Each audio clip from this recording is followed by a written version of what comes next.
Oh. Baiju isn't in his shop. Oh, you're looking for Dr. Baiju. He's resting today, but he said to send any patients to the back room. Ah, okay. Thanks. We'll head on through. So many medicines, but no cure for heartache.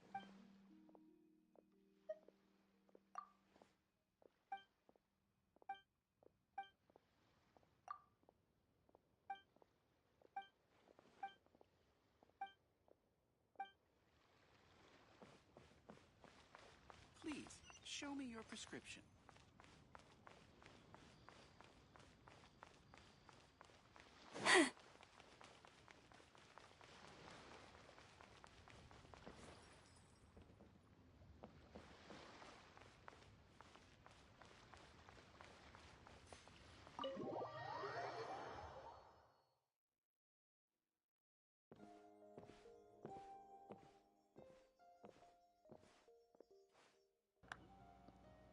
Ah, looks like we have a special guest. Traveler, Paimon, welcome. What can I do for you? It's the Traveler. She looks absolutely beat these days. She has these huge dark circles around her eyes, like she hasn't slept a wink. And she keeps spacing out. You have to call her name several times before she snaps out of it. What do you think it is? Is she sick? Oh? Is she prone to sickness? I find this surprising. I guess I could be. I'm not sure. Very peculiar. In all the time we've been acquainted, this is the first time you've come to me with a health complaint. Come, let me take a look at you.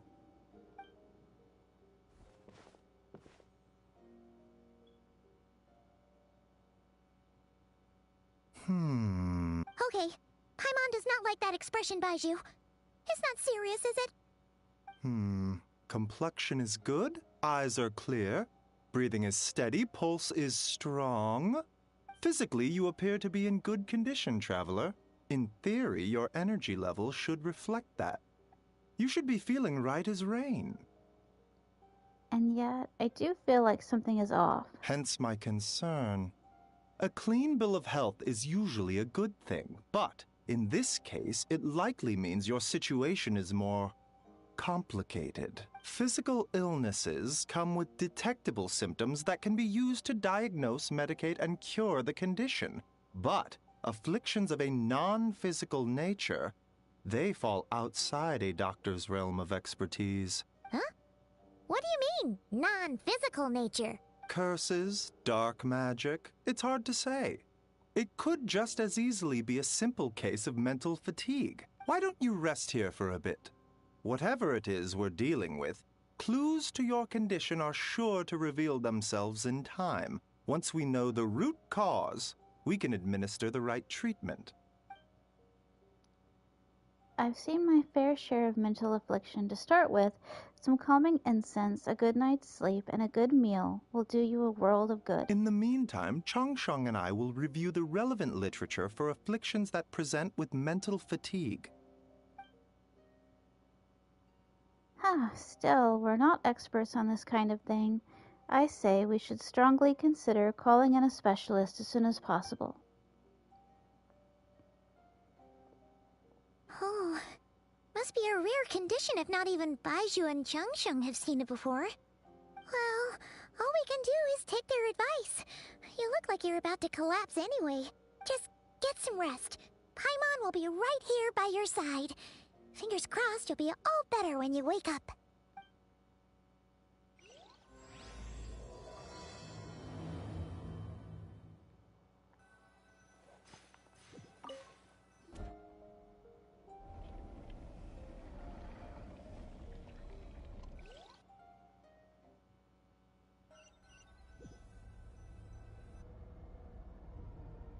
Where am I? There's a thick fog covering my field of vision. This feels more real than a dream, but too chilling to be real life. My breath freezes in my throat before I can even exhale it. It feels like my soul has been wrenched from my body and thrust into this strange and unfamiliar space. Whichever direction I look in, there's no end in sight, and worse than that, I think there's something in the fog, following me like a shadow. If this is a dream, how long till I wake up? And if it's not, then where in the world am I?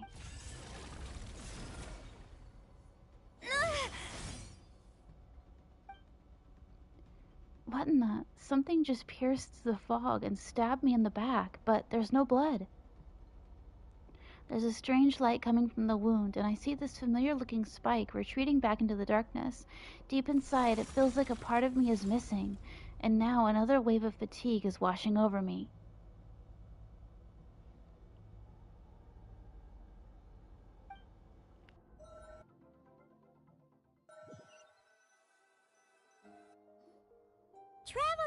Traveler!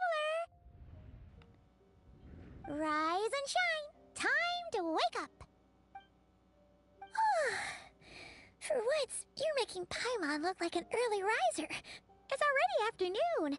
Hopefully all that sleep did you some good. Feeling any better? I need you to check if there's a cut on my back. A cut? What? Did you scratch yourself in your sleep? All right, let Paimon take a look.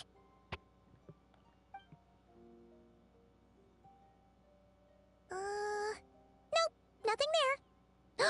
Wait, did you have a nightmare? Okay, don't panic. Paimon heard that dreams tell us what we need by showing us the opposite. So, if you had a nightmare, maybe all you need is something to cheer you up. Come on, Paimon will treat you to something yummy.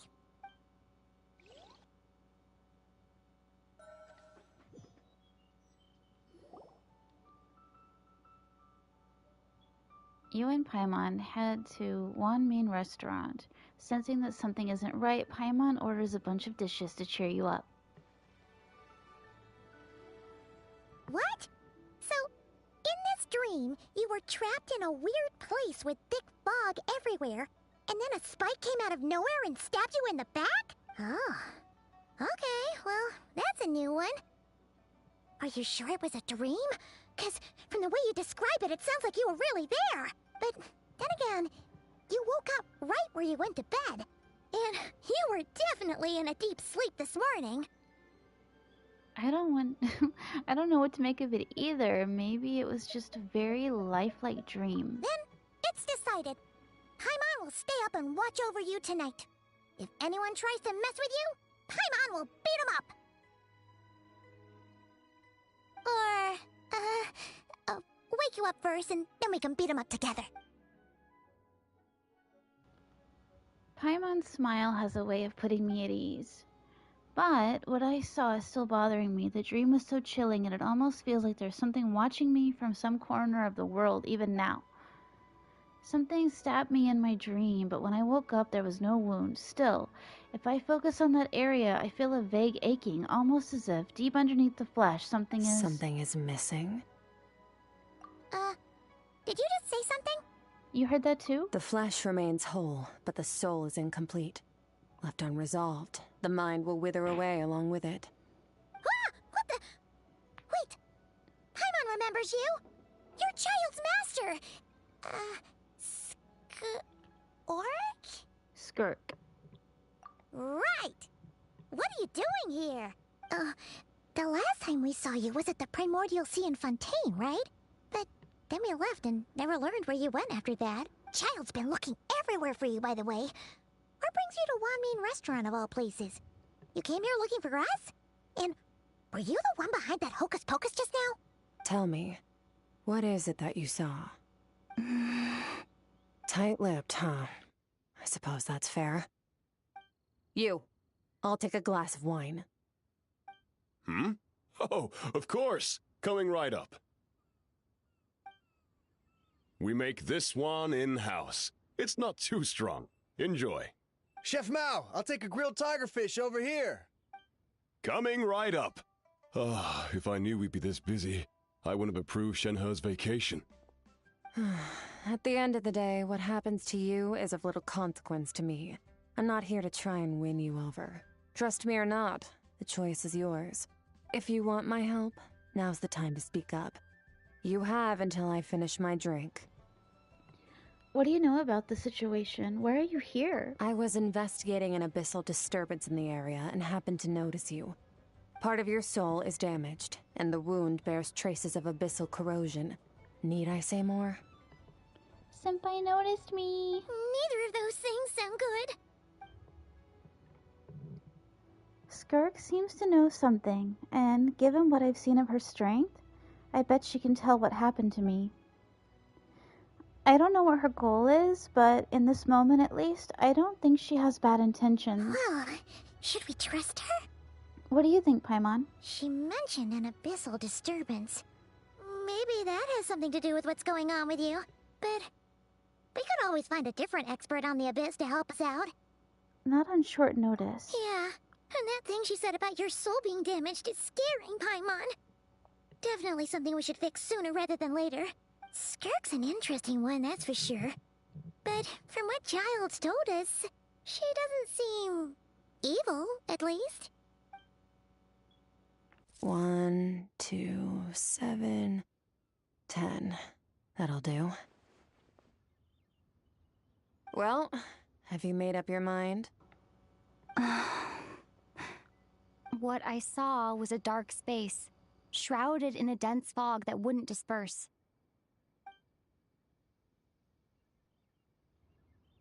So, that's all we know, Miss Skirk. Ma'am, can you help us? So, you couldn't disperse the fog. I understand. Come find me in the Guili Plains when you're done here. Oh, and I left cash for the drink on the table. Settle the bill for me, will you? Oh, okay. She disappeared! Wait, hold on. You overpaid. Here's your change. Oh, no. This includes the drink, so it should be the right amount. I didn't think you two ordered a drink. We didn't. It was that lady who came and sat with us, remember? You brought it out to her yourself. You sure? I could have sworn there were only 2 of you at that table. What? What'd you put in their dish, Chef Mao? Some kind of hallucinogenic mushroom? You got them seeing things. Seeing things? Wait, so neither of you noticed her? Young lady? About this tall? Wearing a purple dress? She ordered a glass of wine! Oh, now you mention it, that vaguely rings a bell. And it looks like I did open the wine jar, so it must have just slipped my mind. In any case, that settles your bill. Come again soon. Chief Mao, check please. Coming! Okay, what was going on there? It's like they didn't remember Skirk being there at all. Even Paimon was half convinced we hallucinated the whole thing. But that Mora she left for us was definitely real. Oh, this whole situation is giving Paimon the creeps. But anyway, she told us to head to the Guili Plains, right? Let's not keep her waiting.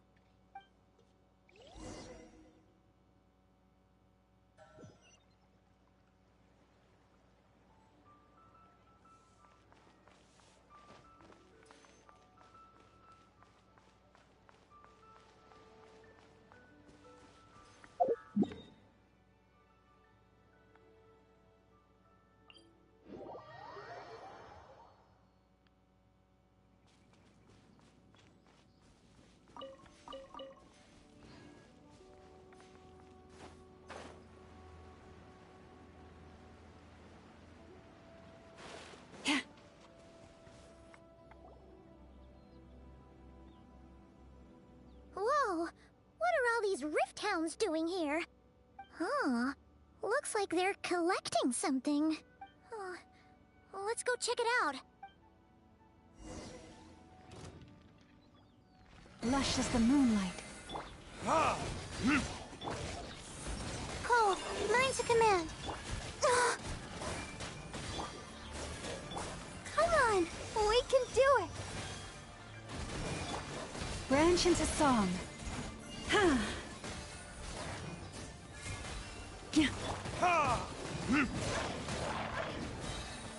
Burn! Lush as the moonlight.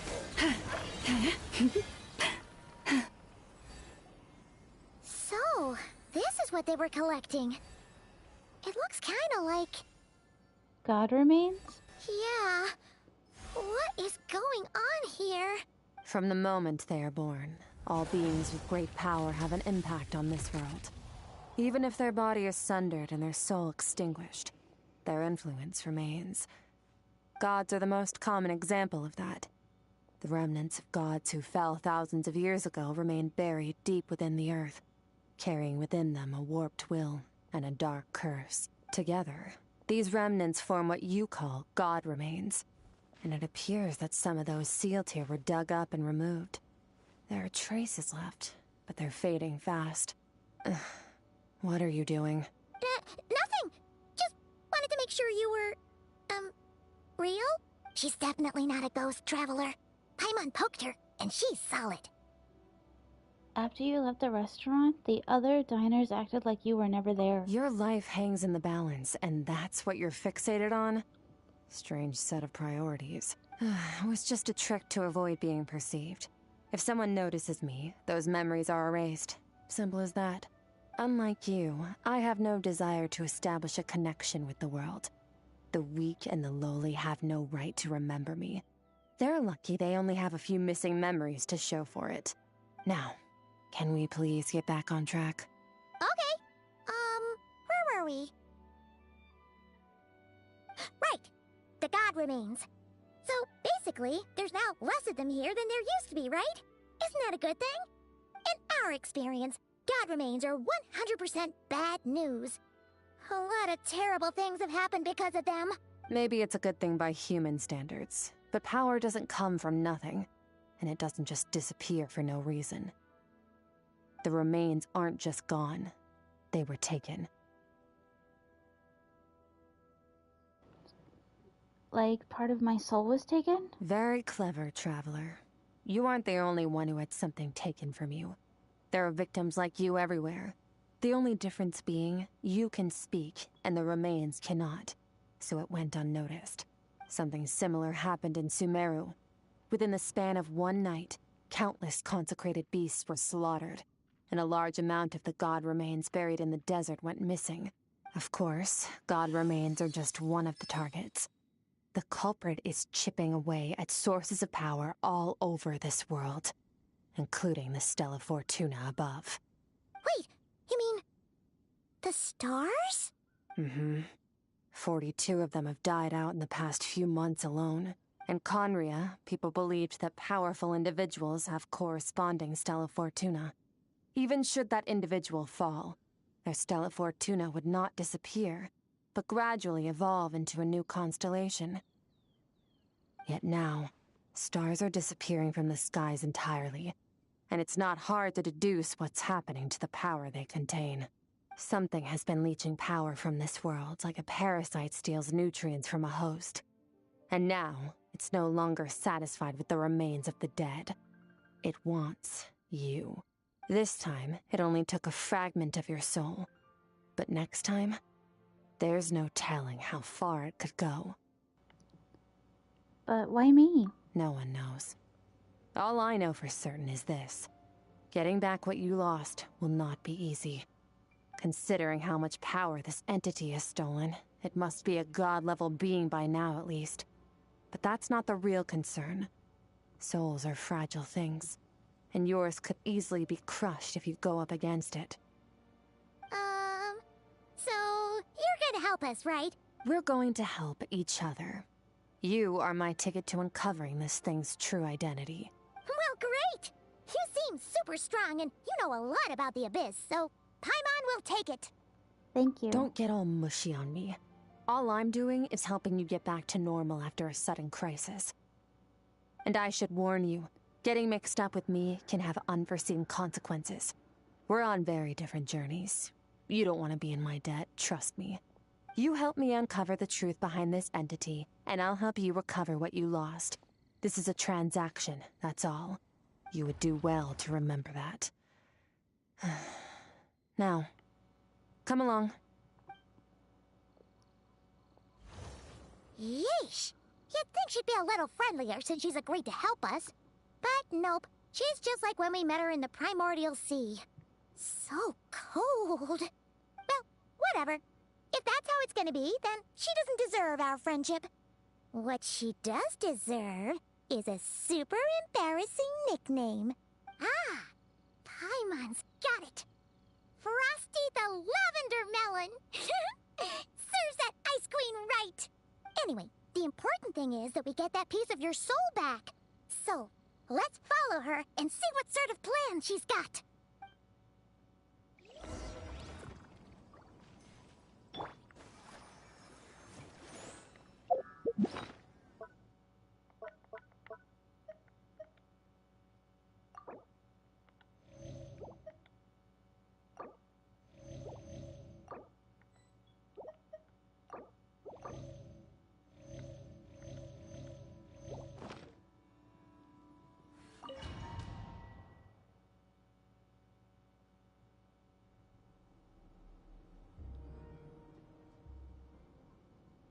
Whoa!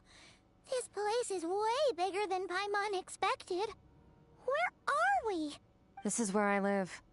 I suppose it's the closest thing I have to a home here. It seems more like somewhere in the abyss. It is. I brought you here because time flows differently in this place. I don't know how much Ajax has told you, but when he fell into this space, I mentored him for 3 months. In that time, only 3 days passed in the outside world. Ajax? Oh, right! That's Child's real name! Yeah, Paimon remembers him mentioning something like that. What? So he's Tartaglia, Child, and Ajax? Oh my god, why do they all have like 12 names?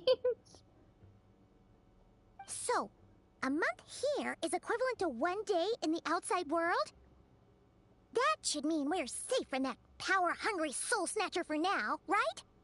Yes, well, I didn't bring you here just to show you around. In the outside world, the Traveler could be attacked at any moment. But coming here has bought us quite a bit of time.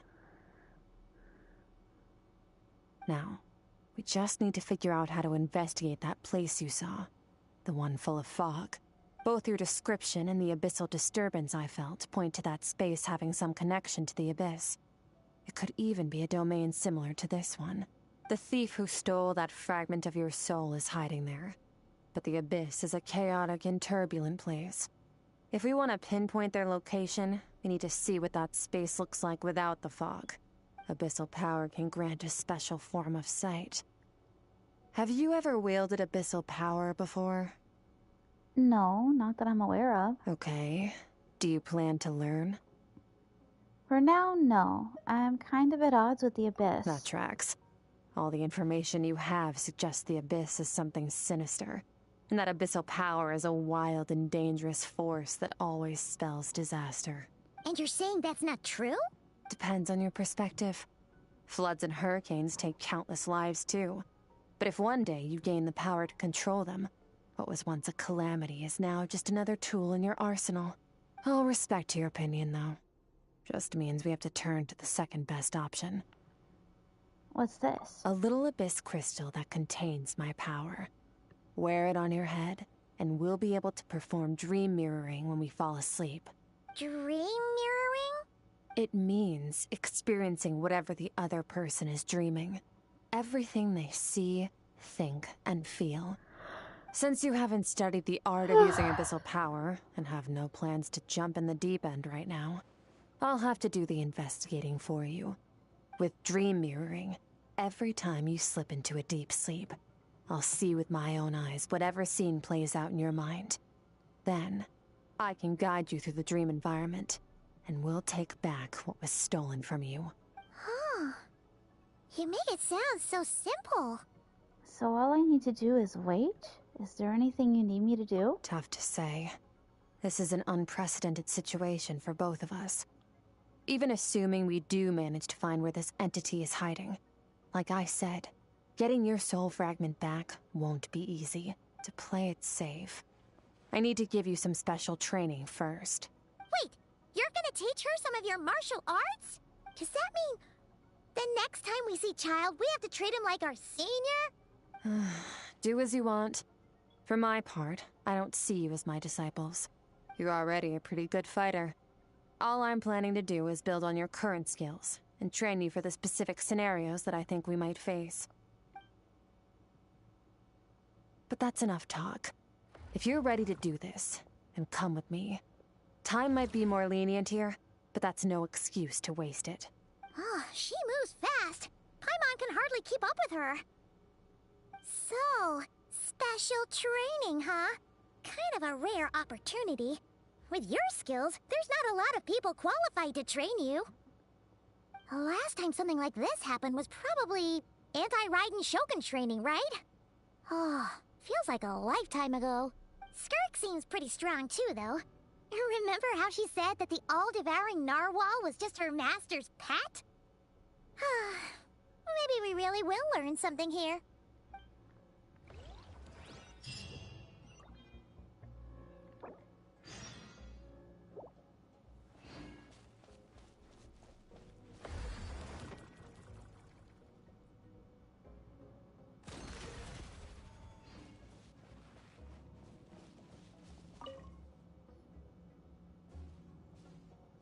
Ready? Bring it on! Your training will be split into 3 stages. Testing your blade work, elemental abilities, and reasoning skills. We'll start with blade work. You're no rookie in this area, so I won't bore you with the basics. During your long journey, you've no doubt sparred with a lot of talented sword fighters. Consciously or not, you will have picked up all kinds of techniques from them. You bet! There's Kaya, Master Jean, Kuching... Oh, and Kazuha, Ayaka... Yeah, we've met sword masters like you in every nation we've been through. You sparred with a bunch of them too, right? Nice to know it's all gonna come in handy now. Don't get too smug. In sword fighting, techniques alone are not enough. You need a cohesive system to bring it all together. A style or school of fighting. To use the human body as an analogy, your style is your skeleton, the foundation, the framework. Techniques are the muscles and other flesh attached to the bones. This is where your strength comes from. Improving your sword fighting is like growing that body. If your frame got bigger and taller, but you didn't add any muscle mass, you'd be weak and flimsy. Then again, if you packed on pounds of flesh without a big enough frame to support it, you'd end up bloated and unwieldy. Understood. So what's the next step? You need to do some introspection. Take a good, hard look at your past experiences and figure out which parts of what you've learned are just techniques, and which parts can be used to form your own system of blade work. Only then will you get the full utility out of all your thoughts and observations along the way. Only then will every strike you deliver make perfect sense. Wait, is that it? Paimon thought you were gonna teach her some cool new moves. Like when you went swoosh and opened a tunnel to another place. One day, you'll reach a new level of power where you realize that even that's as basic a trick as any other. But right now, our sword styles are so wildly different that teaching you mere techniques is pointless. There are no shortcuts in the pursuit of power. Failure is your best teacher, and rigor is your coursework. That's all I have to say. Time to make a start. Train until you're satisfied with yourself. Now focus. Destroy the crystal columns as swiftly as you can.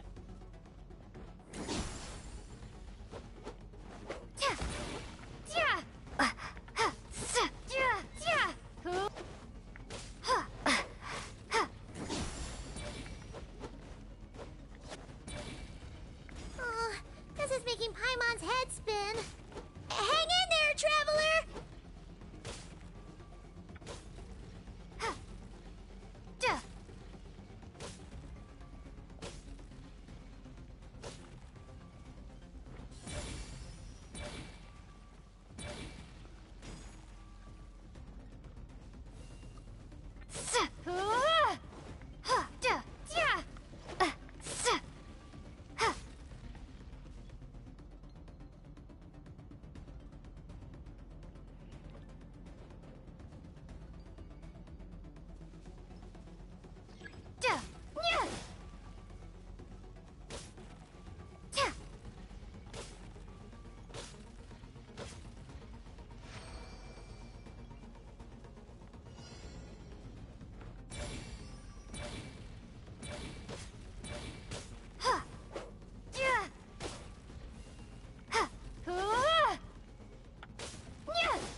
Stay calm.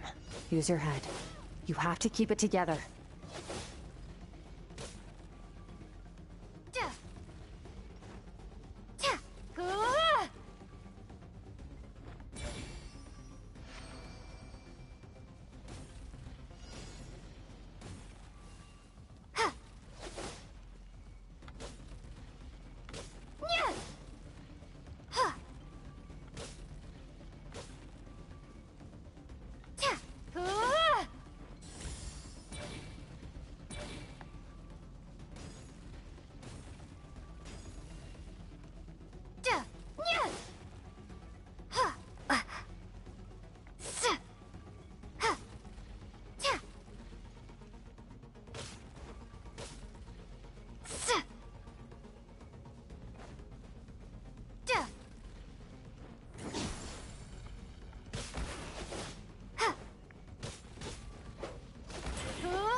Amazing. This is transforming my whole view of sword work. I'm using the same techniques as ever, but now they're having different effects. It's as if I've unlocked a hidden door in my mind, and if there's a wellspring of strength on the other side. In my mind's eye, I'm seeing images of the friends I've made in Teyvat. Theirs are the sword styles and techniques I have come to know. This moment will be frozen in time. Cut to the chase. Consider a moment of true mastery that you've witnessed in another person, and ask yourself, what lies beneath the surface? What's their guiding philosophy? What's their state of mind as they maneuver their weapon? Now take that and practice it right away with speed, skill, and strength, over and over, until your hand is one with your mind. This is the only path to true growth. Step on up. Dance with the waves.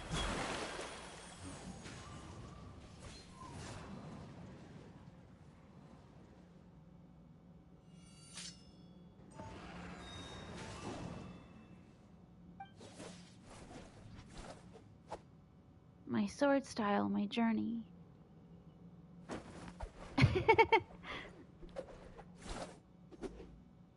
They see me rolling, they hating. If you start to tire, empty your mind, but do not stop. Stay in that frame of mind as you keep up the fight.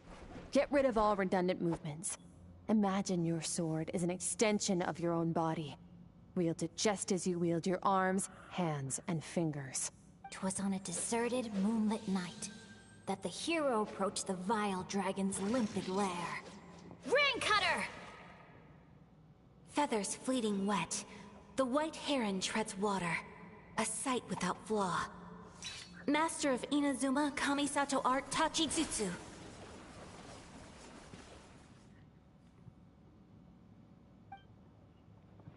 With each slash of my blade, I feel my strength increasing. I don't know if my weapon can contain all this power. I'm in the zone. Limitless power is surging through me.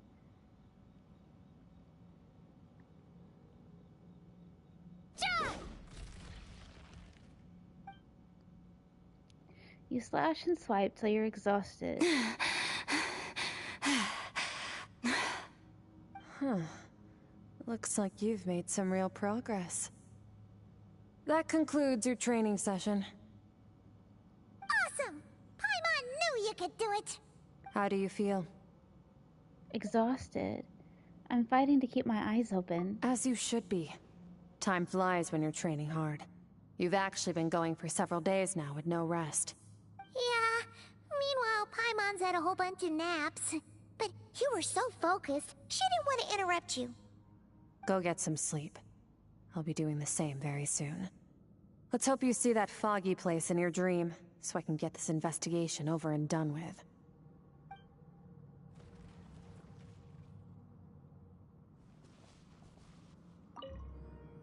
Sometimes, you have to practice a single movement 1,000,000, maybe 10,000,000 times, before the breakthrough moment comes. Nothing in the outside world can help you in this process. The most important thing is to remain patient.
What is this place? Have I been pulled back into that place again? But Skirk said the dream mirroring would kick in when I fell asleep, so why am I back here? No, on closer inspection, this isn't the same dream as last time. It's dark and gloomy, but there isn't that chilling fog that made my hair stand on end.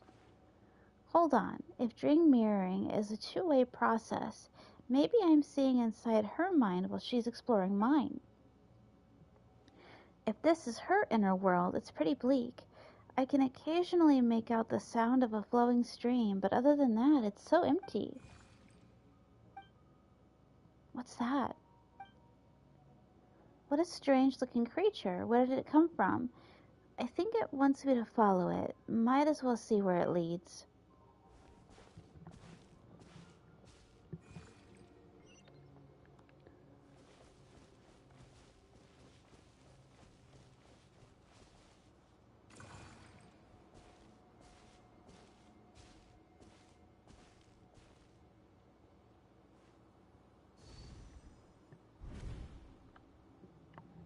Skirk, why are you skipping classes again? We've talked about this. 'Cause he's a crabby old man, and he's a boring old man. I don't like going to his classes. Excuse me. You shouldn't talk about your teacher like that. It's very disrespectful. All right, let's not get into a big fight about this. Skirk's learned what she needs. There's no point forcing her to sit through more classes if she doesn't want to be there. But I'd still love to hear about what you got up to yesterday. Why don't you tell your dad all about it? I went diving, and I saw this huge fish. I never knew they could get that big. It looked kind of dumb, though, with that stupid big fat head. I tried to shake its fin, but it just spat water at me. Oh, and today, I'm gonna go to that prairie up north. There's supposed to be this giant bird there that can spit fire. I bet if I climbed on its back, it could fly me all the way to the stars. Then I suppose your old dad should get one as a pet too. Otherwise, how are you gonna hear me call you for dinner up there in the stars? When it's time to eat, I'll come back on my own, Zilly. Anyway, gotta go. Bye, Mom. Bye, Dad. Wait! Put on a coat at least. You'll catch a cold. I'm talking to you, young lady. You spoil that child, you know. Ever since that merchant ship arrived, she practically lives outside. Always going on about exploring the beyond one day, whatever that means. Ah, let the kid do what makes her happy. Besides, we both know you're all bark and no bite. Come on, our little adventurer's gonna be hungry when she gets back. Let's get started on dinner.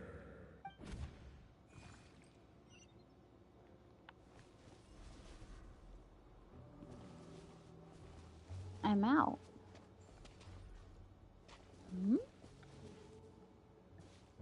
The weather's wonderful today. The stars shimmer high above. But what lies beyond the stars? Mountains as far as the eye can see? An endless snowy plain?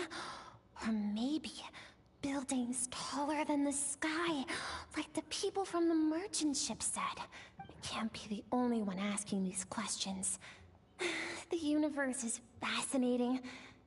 If only I could meet some other people like me. We could set sail together and explore every corner of the world. I'm sick of being a kid. There's so many amazing things out there, and I'm ready to see them all. But for now, I'm starving. Better get back.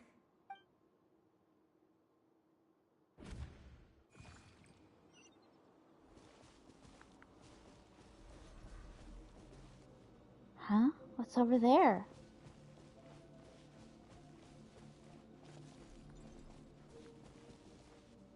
Something's going on?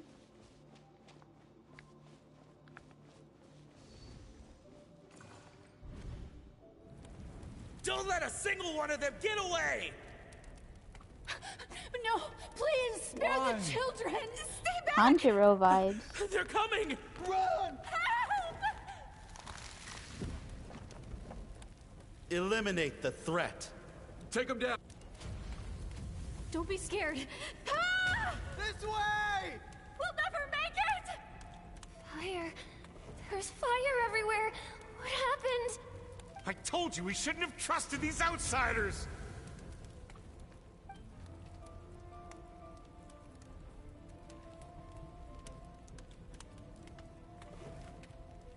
Why are you doing this? What did we do to deserve this? We welcomed you with our finest food and drink, showed you the best our home has to offer, gifted you cloth dyed by our own hands. And this is how you treat us? Run! Save yourselves! Captain, Zone 3 is clear and we have Zone 2 surrounded. Begin extermination. Remember the orders from upper command. No one is to be left alive. Rest assured, sir.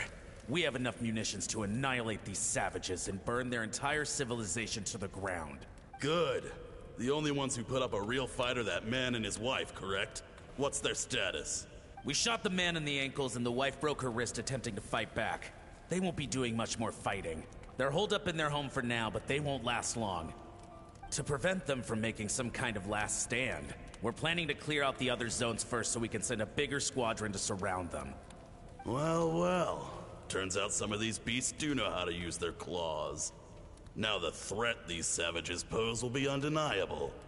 Let them cling to what's left of their lives for a little longer.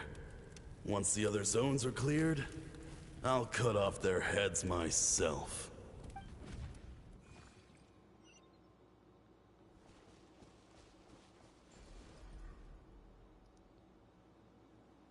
It smells like something's burning. What's going on?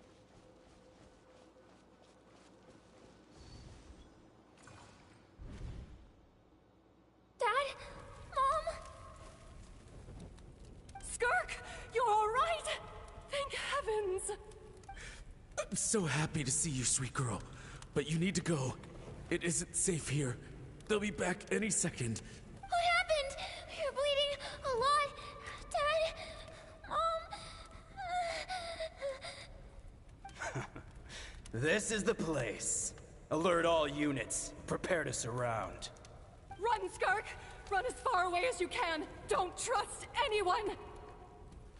Your dad and I, we're not afraid to stare death in the face, but we need you to survive. My clever girl, so curious. You're already so brave. I know you're going to grow up to be such a positive light in this world. Whenever you miss us, just play this song. Remember, life is a gift. Don't let darkness claim it. Break down the door! Look what we have here. A savage that can pluck a tune. Well, the show's over.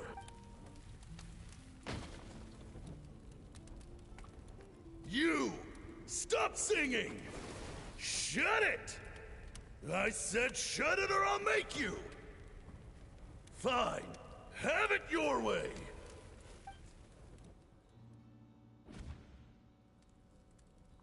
What was that?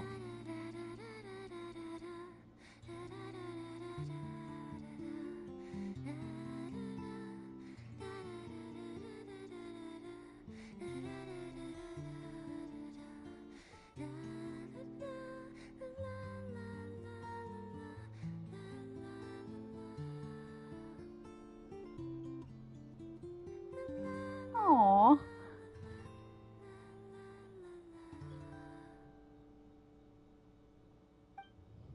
Oh, you're awake? I found a few clues while you were asleep, but it's only a start. Now, time for the second stage of your training. This time, the focus is elemental energy. Come find me when you're ready to begin.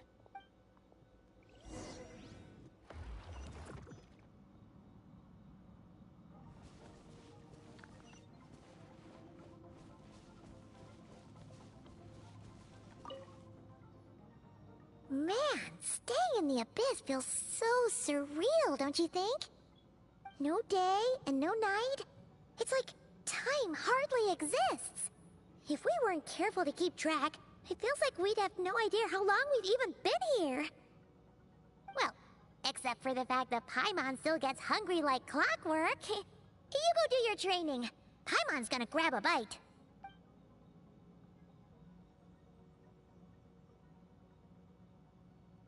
I'm ready to start. The way I see it, the pursuit of power is divided into 3 stages. The first is mastering the use of standard weapons. Next is learning how to harness natural energy. And after that, you're free to challenge even higher dimensions. The natural energy of Teyvat is, of course, elemental energy. But that's not my area of expertise. I draw from a different source of power. A different source of power? That must mean... Abyssal power, yes. Also known as the power of the Void Realm. My master, Sertologi, is a true expert in that area. After all, he was one of the group of 5 that infamously stole the all-encompassing power of the Abyss. An act for which the people of Conria gave them the epithet, the 5 Sinners. The elemental energy of Teyvat, on the other hand, is derived from the power of the Light Realm. These 2 forms of energy exist in direct opposition to each other. Suffice to say, there's not much I can teach you this time. But there's something familiar about the power you use. It almost seems related to cryo in some way. A keen observation, traveler. Call it respecting local norms. The Abyss stands in direct conflict with the will of this world. So, to make my life easier, I disguise my power to make it appear cryo-like in nature. It's a technique I learned from some Conrian ruins, known as the 7 Shifting Serpent. If you ever change your mind about delving into abyssal power, I can teach it to you. Abyssal power doesn't suit me. I have the ability to purify abyssal power. So I've heard. You seem to have a knack for removing abyssal power. But is purification really what's going on there? Like I said, power does not simply disappear. What are you trying to say? Just thinking out loud. Let's focus on your elemental training. That's what's gonna help us if the situation gets tricky. True growth comes from adversity, but only if you make the choice to pick yourself up again every time you fall. So, it's time to push yourself to the limit, and then keep pushing. This is the only way to advance at pace. Use the power of Animo to clear the field as fast as you can! Windblade!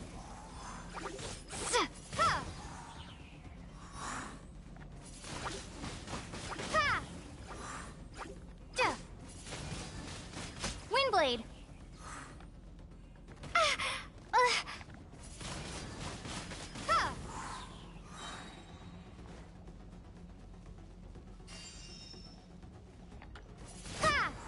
Be gone!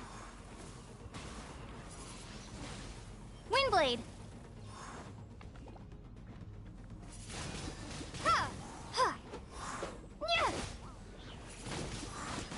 Windblade!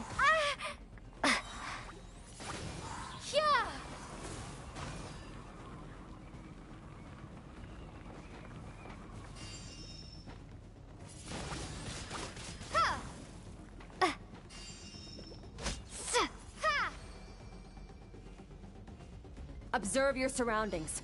Look for things you can use to tilt the scales of success in your favor.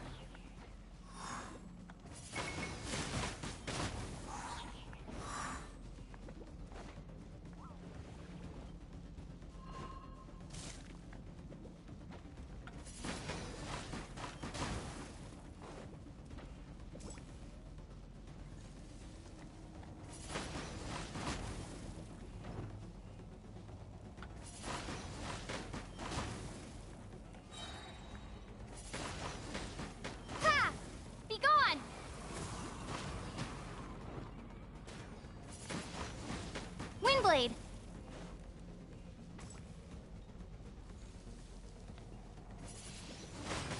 Ha! Windblade!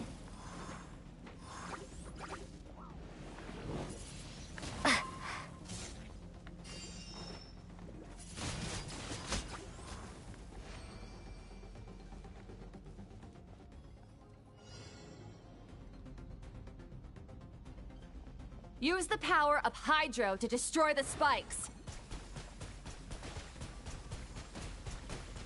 What?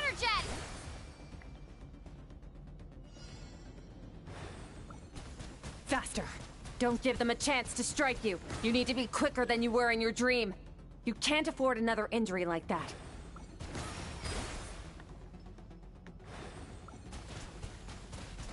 Water jet!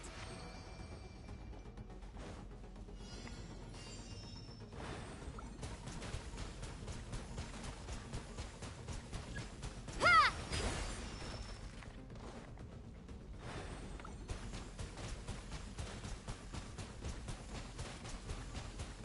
Go!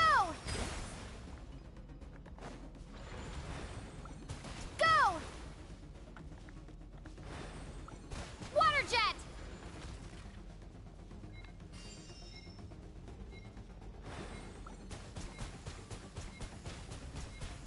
Ha!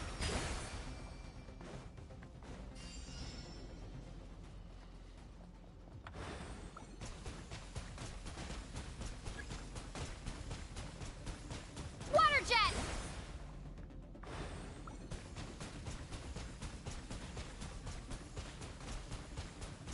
Ha!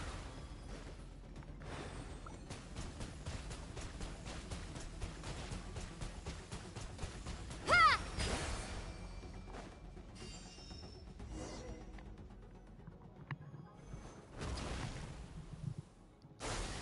Along my journey, I've gained different. Oh, it's going too fast. But I've never trained them all at once like that. You need to understand what makes you special. The ability to wield elemental energy without a vision and switch between the elements at will. It means your aspirations need no approval from the gods. Your power is not bound by the rules of this world. So be bold. Do not be afraid to chart your own path.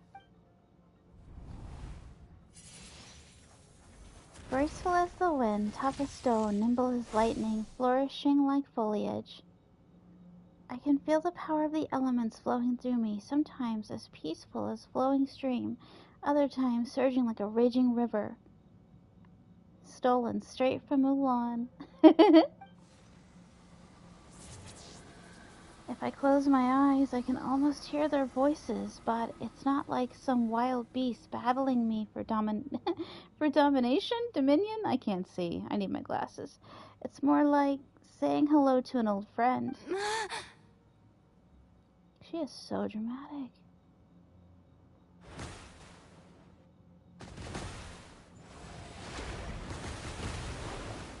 Very good. It seems you've reached a deeper level of connection with the elements.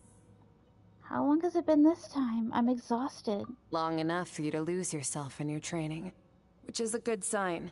Relentless practice with the elements has drained all your strength, but it's also what allowed you to make progress. Get some rest. When you wake up, we'll proceed to the final stage of your training.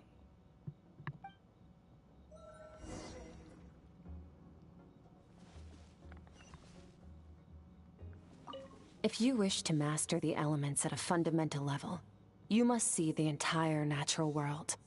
Nature in all its places and forms. That is part of what it means to be a traveler.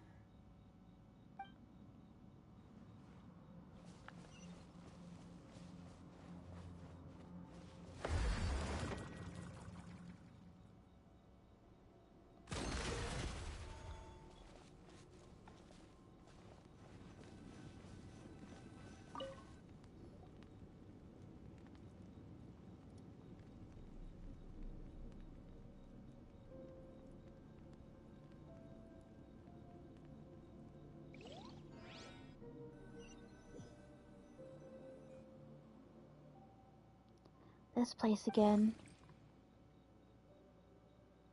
Did you bring me here? Who are you?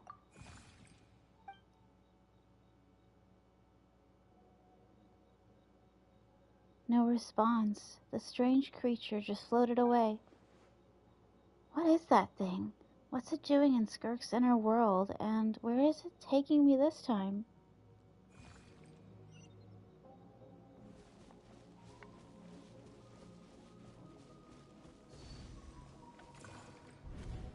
What is the secret to power?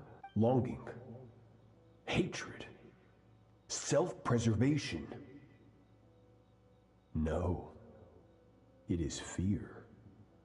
The fear of losing those you love. The fear of watching your home burn. Fear of loneliness. Fear of death. Fear is the source of evolution. It forces humanity to adapt to their environment and overcome hardship. It is in the process of prevailing over our fears that we surpassed first ourselves and then the rest of the world. That fear is now part of you. It calls on you to evolve. And it is time to answer.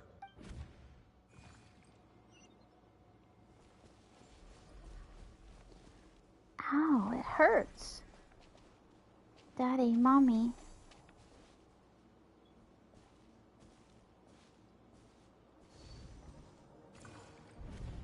Any minute spent missing home is a minute wasted. Practice your sword work instead. Do not make me tell you twice. But, Master, I can barely lift the sword anymore. If I keep going, I feel like my wrist is going to break. So it has not broken yet. Then pick up your sword and keep practicing until it breaks. I want to hear the cracking and splintering of bone. After all, bones can always be reset.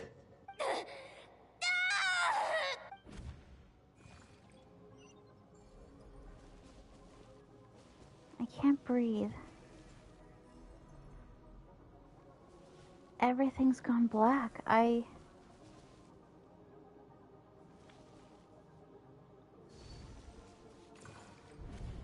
Good, Skirk. Once again, you survived. How do you feel? Cold and pain. These are signs that you are adapting to the abyss. Each time the flesh is torn and the spirit crushed, each time you claw back from the brink of death, you become stronger. I now understand why these people sought to destroy your homeland. Your potential goes beyond even what I could have anticipated. But you still have much to learn in your pursuit of strength. Your mind is rife with distractions. From now on, I shall show no mercy in your training. You must learn to shut out all the pointless emotion, crush the self that makes you weak, and become master over your physical form.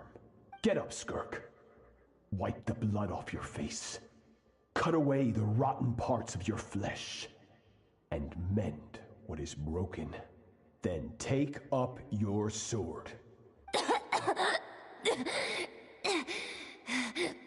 Yes, Master.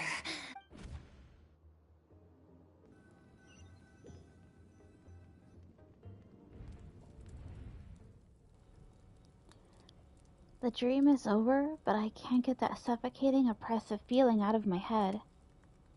I have so many questions about Skirk's past. Where does she come from? What has she been through? You're up! Hopefully you got some good rest. Skirk said to tell you that she's ready to start the final stage of your training whenever you are. So, want to head over now? Or did you want to wait a little? I really want answers, but right now it's vital that I complete my training. Once that's done, I'll find a chance to talk to her.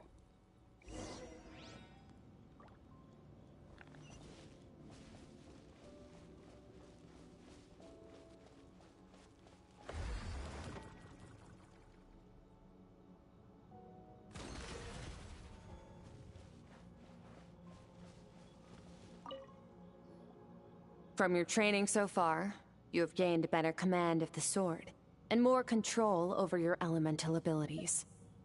Thank you. It's all thanks to your guidance. That's only part of it. Experience is the real teacher. Your journey, the friends you have made, the dangers you have faced. These have taught you more than I ever could. Now, it's time to focus on how you react under pressure. You must be able to think rationally, even in unpredictable combat situations. To simulate this, I'm going to attack, and you're going to block. Ready? Yes, give me your worst. Not bad. That defensive stance looks near unbreakable. Just like your brother. Huh, that reminds me. You still don't know what happened to him, do you? Hey, no fair! That's cheating! You think every opponent has the same moral code as you? You can denounce their deplorable methods all you want. But only if you live to tell the tale. The dead don't get to complain. Strong emotions will always arise in combat. Anxiety, anger, fear. But a true warrior is never at their whim. Only when you are free from the influence of emotion can you make the right choice, no matter the situation. Are you describing yourself? How amusing. Almost sounds like you think you know me. But you don't. You can choose your own path. We are not the same. Let's begin. Try to use reason over emotion. Make the most rational and advantageous decision in any given moment. This is your final training session. Look alive. Same drill as before, but this time I'm going to interfere. Hold your focus.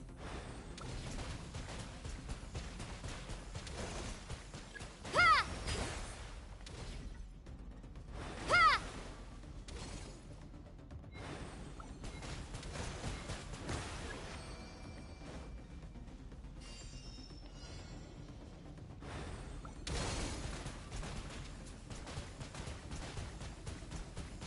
Water jet!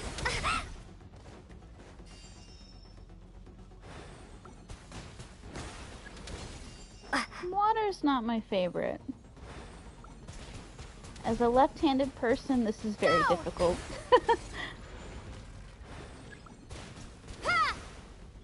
I'm about to flip my controller upside down. Go! I wonder if that would work, actually. Nope. Water jet! Ha!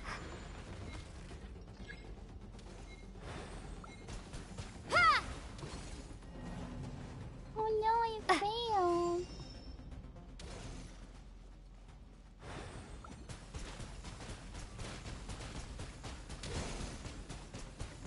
Go! Ha!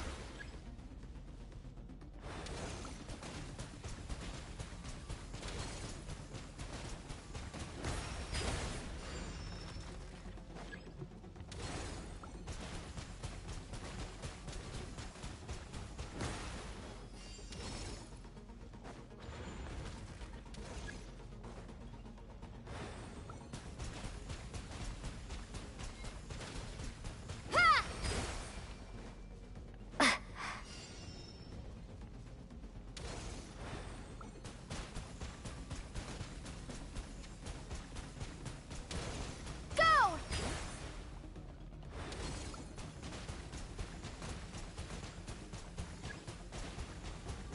Go!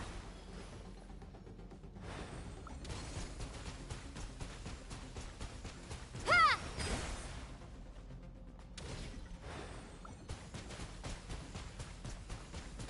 Go!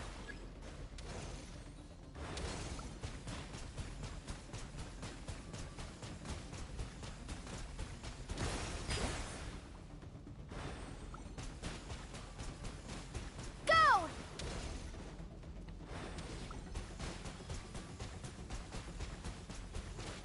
Not bad. Better than I expected.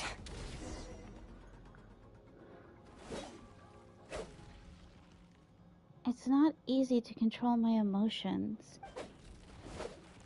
The battle is overwhelming, but if I can just focus all of my attention on what my opponent is doing and how I should respond, it's almost like my emotions take a back You're seat. getting the hang of it. Yeah, to the carpal tunnel I feel in my right wrist. The first step to controlling your emotions is controlling your mind. You want a unified train of thought. It all comes down to focus. Focus. Focus on the battle.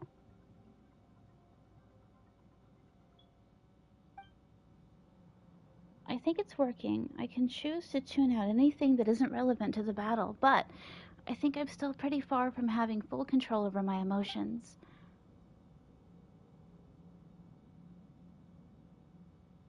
Your mind is rife with distractions.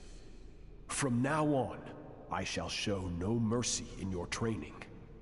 You must learn to shut out all the pointless emotion. Crush the self that makes you weak, and become master over your physical form.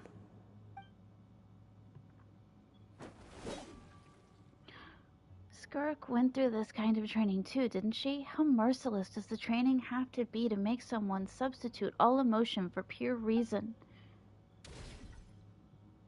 Stop. Let's pause here. One look, and I can tell your mind has wandered. That's to be expected. There's a limit to how long a human being can concentrate on one thing. Staying calm and focused sounds simple in theory, but in practice, it's more demanding than sword work or elemental abilities. True. Skirk is right. Now that I've stopped, all the emotions I was suppressing are rushing back to the surface. Pain, exhaustion, frustration, doubt, but exhaustion is the main one. I feel like I could fall asleep on the spot. Get some rest. No point training further if you're already dead on your feet. Like I said at the beginning, the only goal of this training is for you to reach a point that you're satisfied with. You managed to push past your limits, which is a good start. You can be proud of that, and sleep well knowing that you've earned it.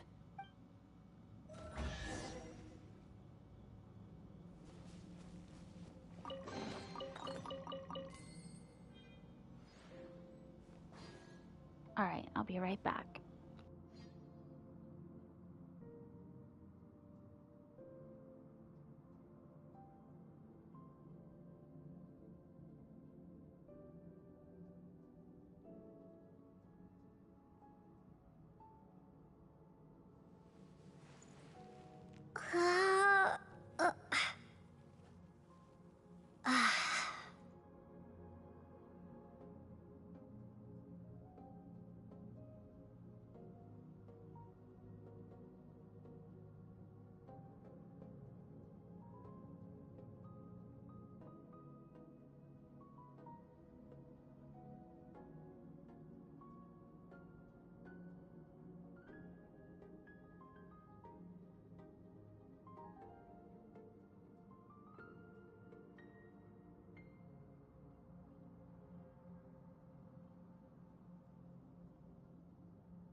Warriors will train day and night to perfect their skills.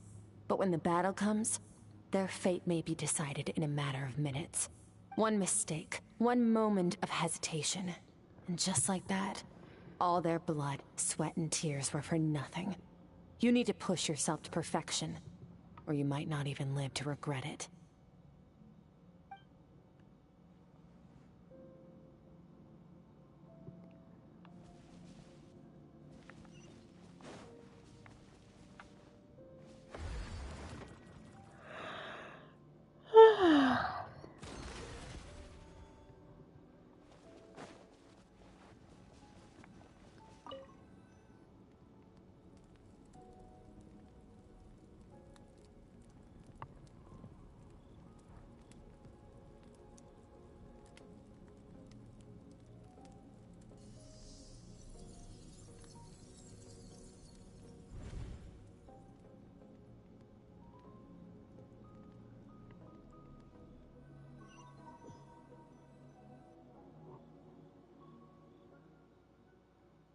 Looks like I'm back in Skirk's inner world. I don't see that strange creature this time, but I think I can navigate this space on my own now, even without it here to guide me. I don't know how to leave, so I'm stuck here until I wake up. Can't hurt to take a look around while I wait.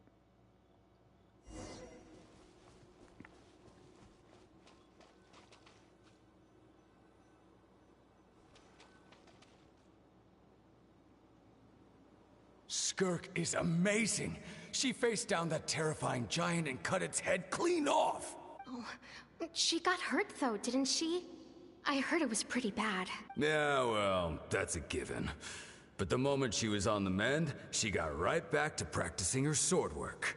I heard Master suffered a grave injury once too. Lost an arm and a leg and still came back stronger than ever. Skirk's becoming more like him by the day. Incredible. I wonder if I'll ever reach their level. They're always so resolute, so unshakable.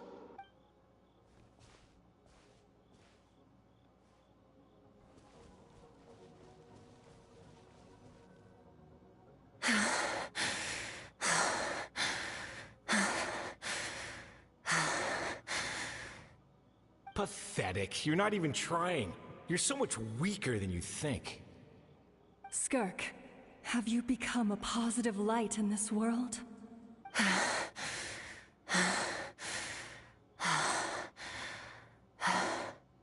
Do you even remember how many of us perished in that fire?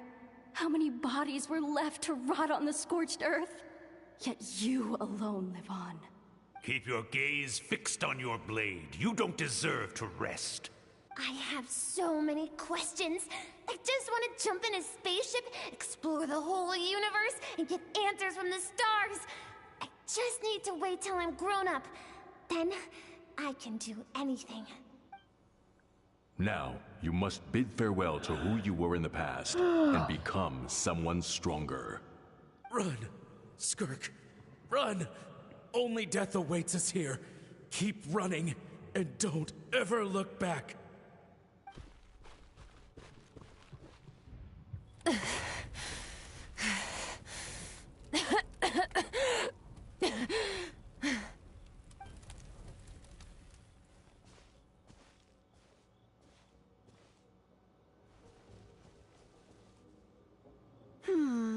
Let's see here. First things first, you need a new identity. Going around telling people you're from somewhere beyond the stars won't do, now will it? How about saying you hail from beneath the earth instead? As the Conrian saying goes, venturing out into the universe and down into the abyss are the same in that both are braving the dark unknown. Well, I'm a visitor on this planet, so I'll follow the rules. Ah, splendid. That saves me quite a bit of trouble. Let me offer you a piece of advice in return, although it might not be what you want to hear. I know the pursuit of strength is important to you, but taking a moment for yourself every once in a while is never a bad idea. Ignore her existence for too long, and there will come a day when you can no longer hear her voice.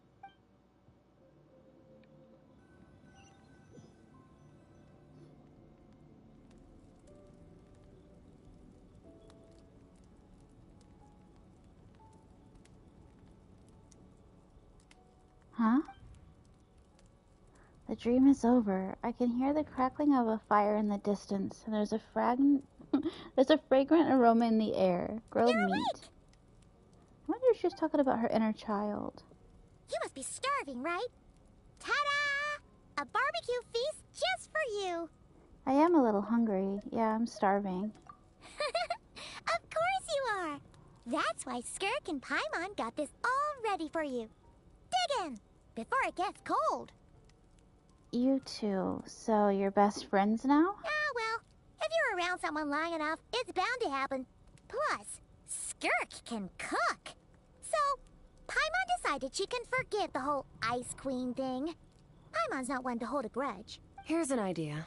Let's save the chit-chat until after the meal. She's so spicy. Ugh, so full. Okay, it's Paimon's turn to sleep now. Wake her up when it's time to go.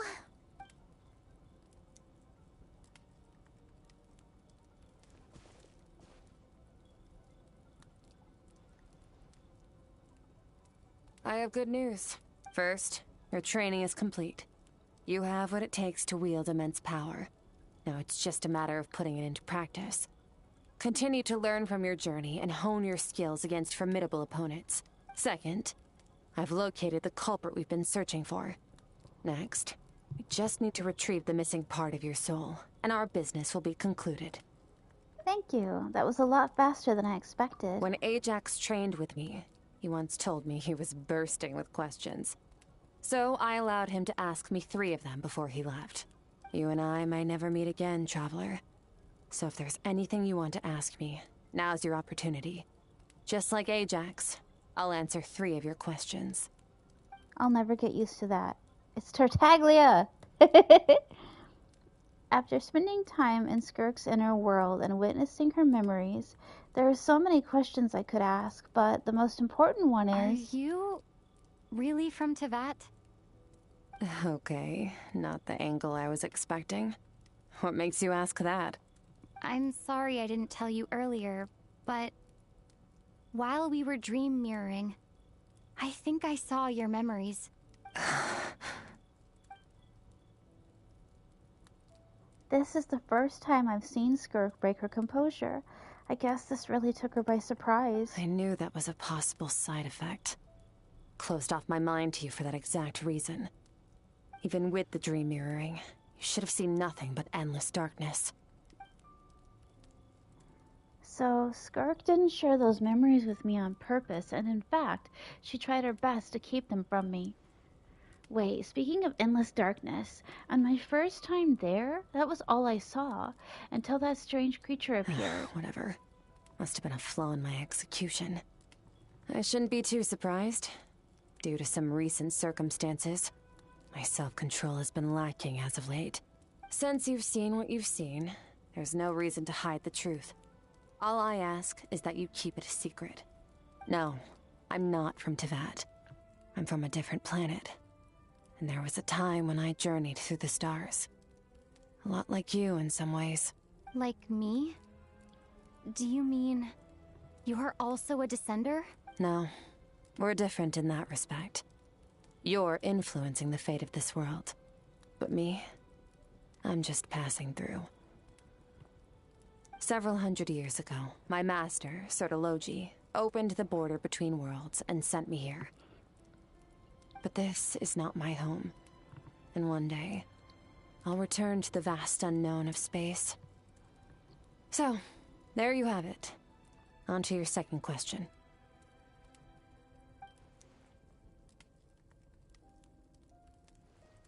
What is your goal in coming here?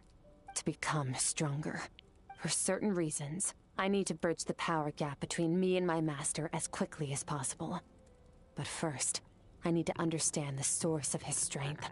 To do that, I need to follow in his footsteps. Walk the path he once walked. And somewhere along the way, I'll find out how to defeat him. That is my sole focus and purpose. Okay. You have one question remaining. Skirk's goal is to defeat the Foul.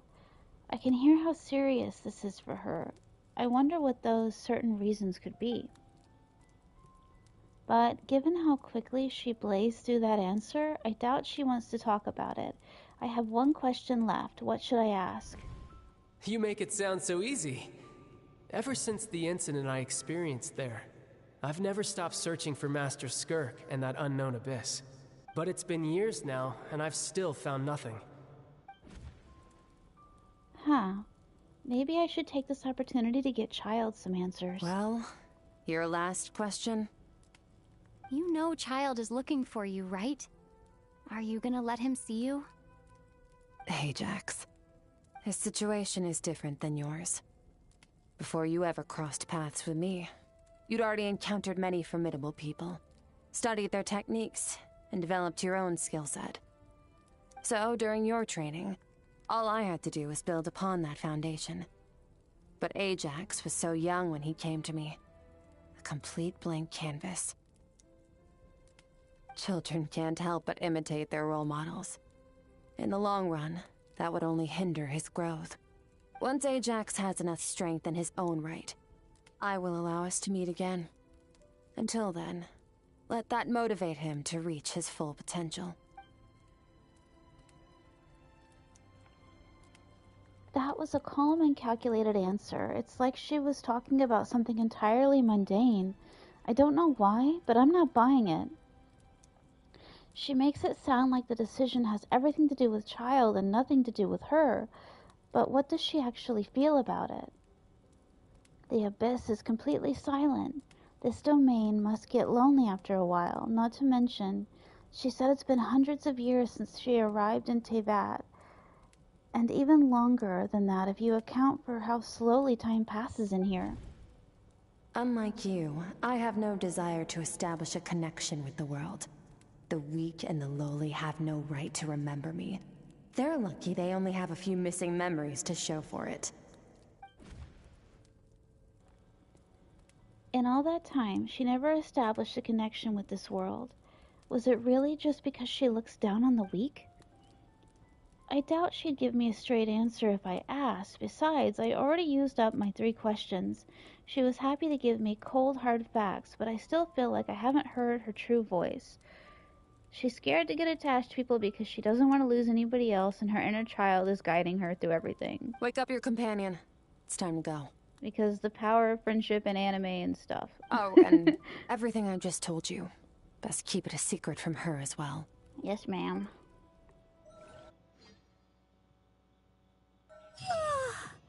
Time to go. Oh, finally. Where are we headed? Just follow me. I'll open an abyssal rift close to the culprit's location. It will take us to where he's hiding.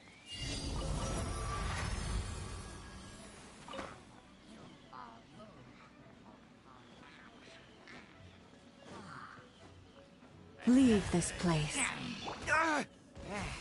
I'll protect us.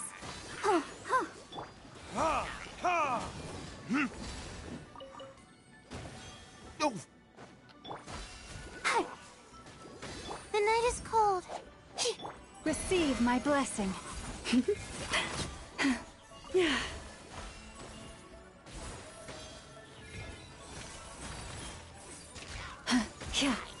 Stars, shine for me. My guiding stars.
Ready, steady, go!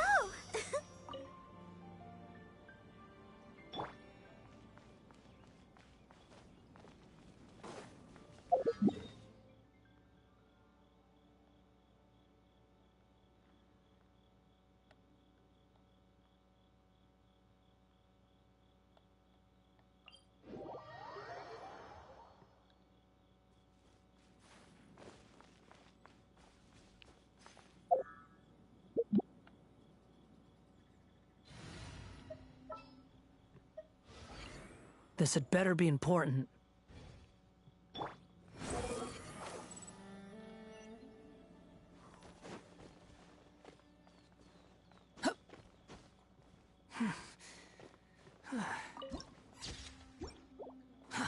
Too slow.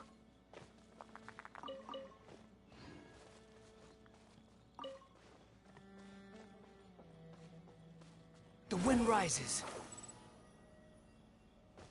Quit following me.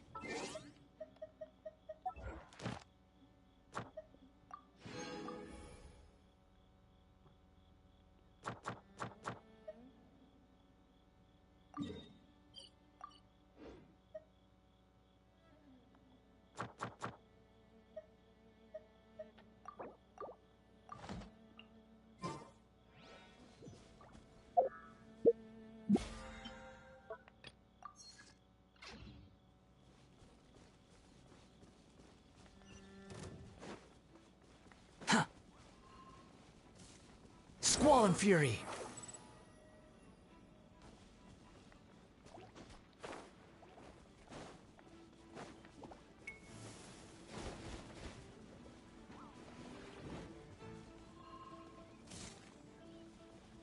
Quit following me.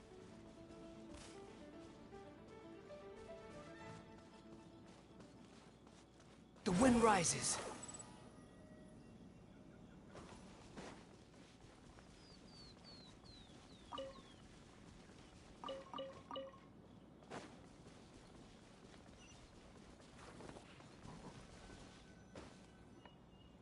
Wait, this is near the chasm, right? Yes. If we enter from here, we'll be able to reach that place from your dream. You have some experience with abyssal domains by now, but still, this is someone else's territory. Best to proceed with caution. Don't worry, Paimon's an expert at hiding behind other people for safety. Oh, but, that means you need to stay safe, traveler. I will. Let's teach this thief a lesson. All right. Remember your training. Time to put it to use.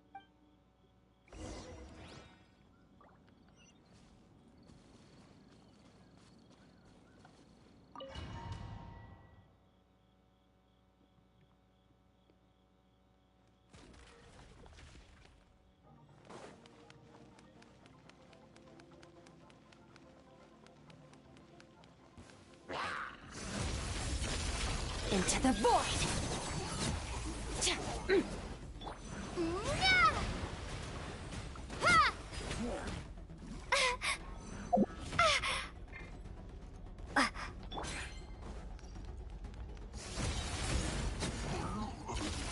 Another star goes out!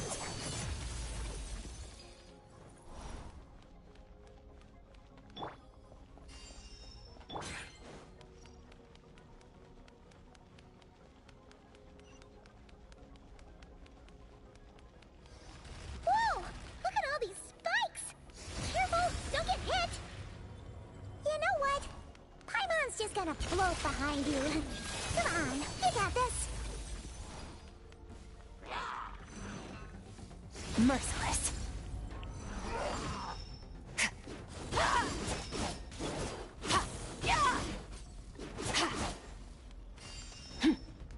Fearless. Another star goes out! You overestimate yourself.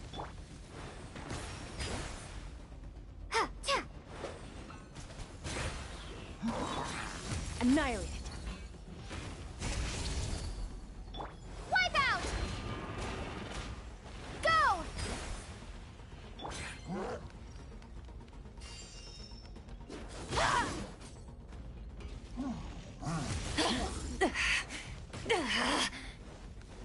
Merciless. Into the void! Hey, what are you two doing here?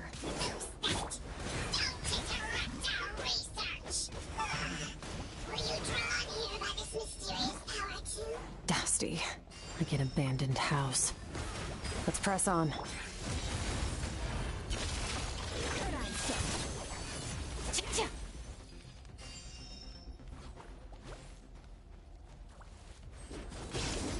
Extinguished!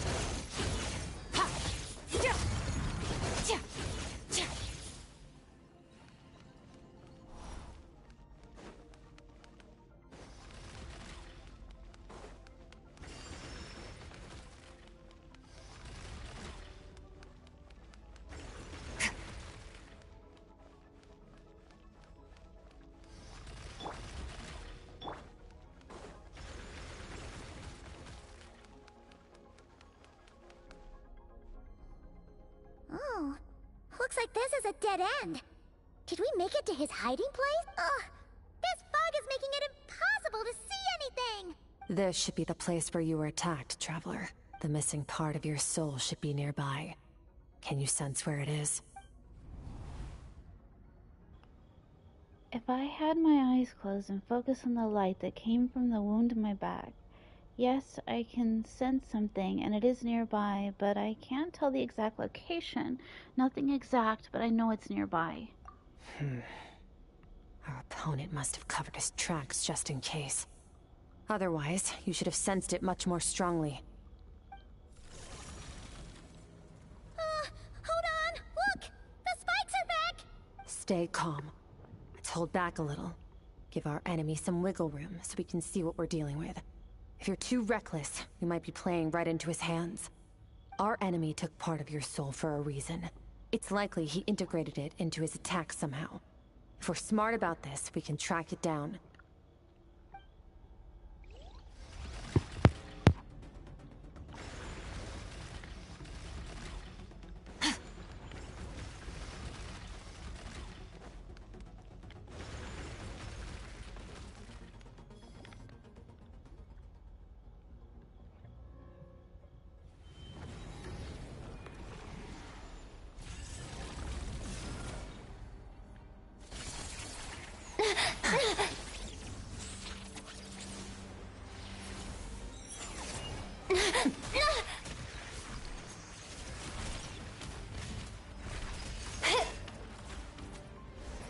From the start, the attacks have been focused on me.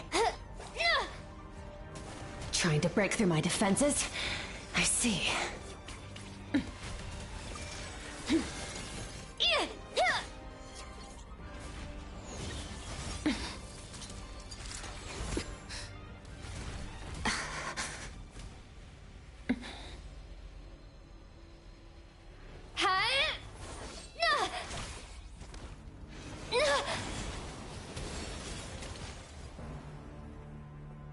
You alright? That thing was...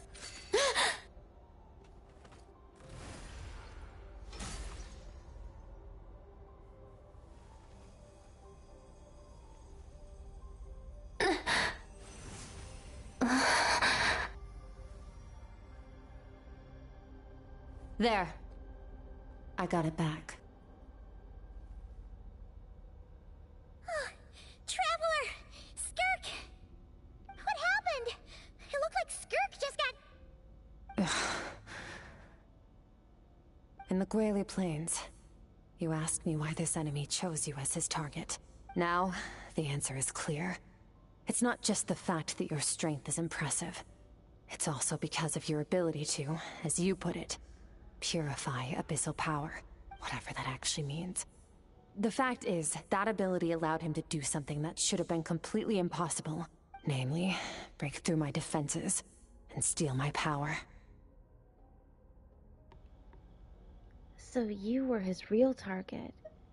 He was after you from the very beginning? No. He couldn't have known I'd come to his domain. He only stole your soul fragment because he knew the value of its power. I doubt he expected it to come in handy so soon. Call it fate, if you want.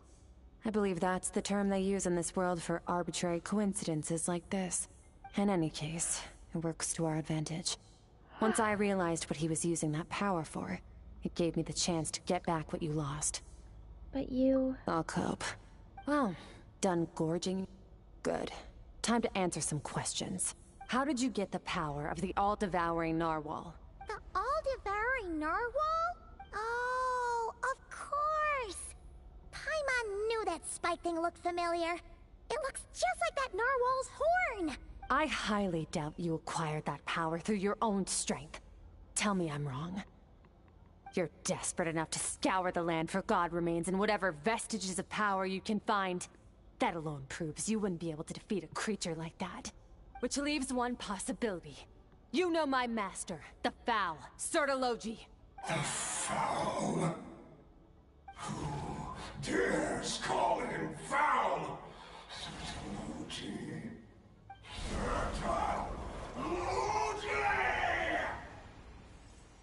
What's wrong? Bit off more power than you can chew? You're struggling to hold a basic conversation. Just a little longer. I'm still... Look, it's back! Those obsessed with power will let it devour them before abandoning their pursuit. What should we do now? Keep calm and use reason to decide the best course of action. Skirk was stabbed by one of the spikes while retrieving the fragment of my soul, and in the process, some of her power was stolen. The culprit is hiding somewhere beyond the fog. I have a good understanding of his attack pattern from the fight just now. If we pursue him, our chances of winning are high. But Skirk's breathing is weaker than usual. If we attack now, I can't guarantee her or Paimon's safety. It's a hard decision to make, but I think we should get out of here. Wise decision. Final victory doesn't always come after a single battle. You've got your soul fragment back, so we both got what we came for. Let the enemy draw breath while he can. It won't be for long. Get us out of here, traveler. You'll need to lead the way this time.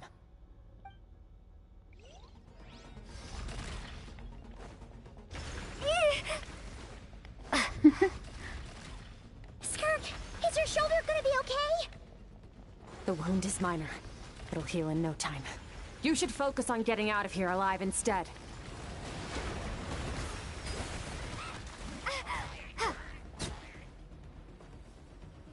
Uh-oh!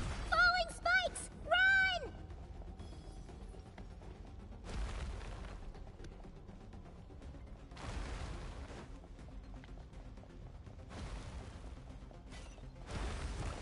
Ah!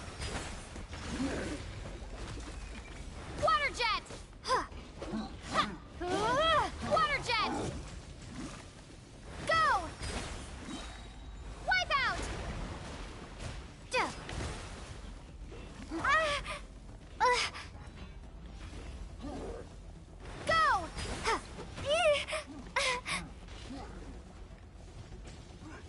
I really don't like her hydro. Geo I would be alright with, but, or even Dendro, but this, nah. I'm gonna die. Water jet! And I can't just run past them? Or can I? Oh, oh. Bye! I should have done that in the first place. Oh no. Watch out! Looks like this place is about to collapse! No! No! Leave me alone! So, this guy's power has something to do with the all-devouring narwhal. Did you know that all along, Skirk? I had my suspicions. That's why I decided to investigate in the first place. But suspicions only get you so far. That was by the skin of my teeth.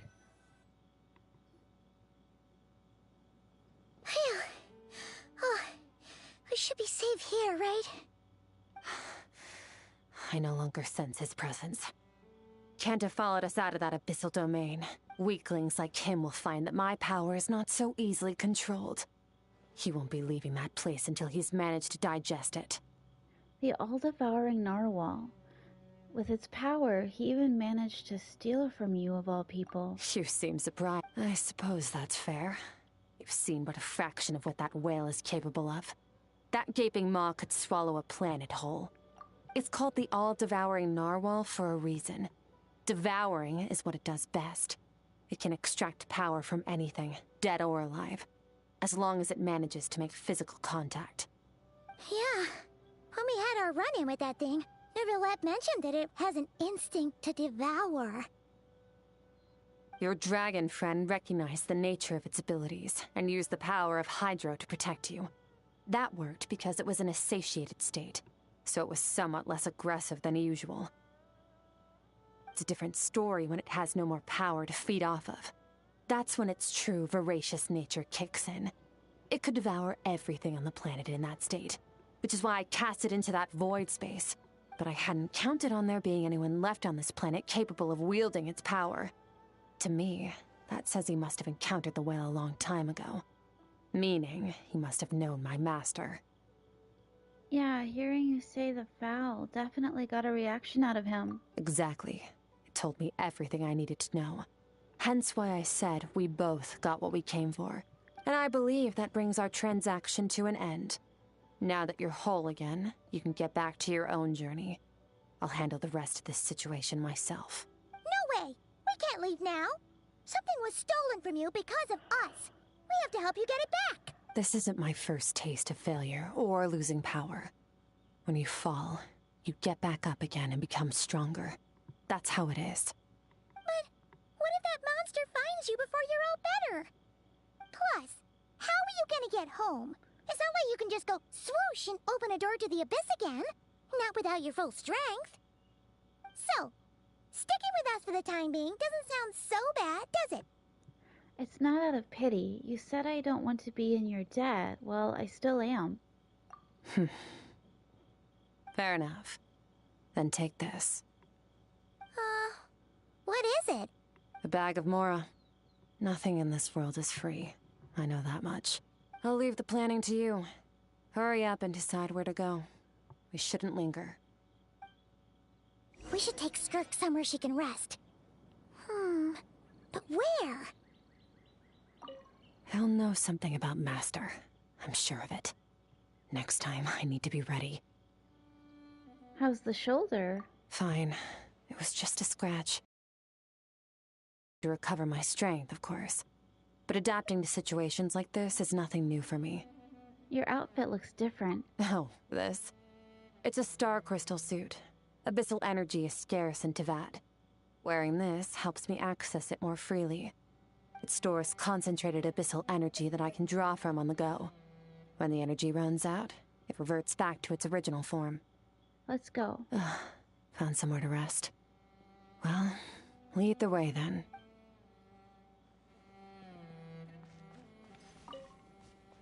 Paimon gets the feeling Skirk wouldn't like being around a lot of people. Oh wait! Baizhu said we could rest in the back room of the pharmacy, didn't he? Let's head there!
Ad Astra Abyssosk. Thank you for completing today's commissions. Ad Astra Abyssosk.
me your prescription.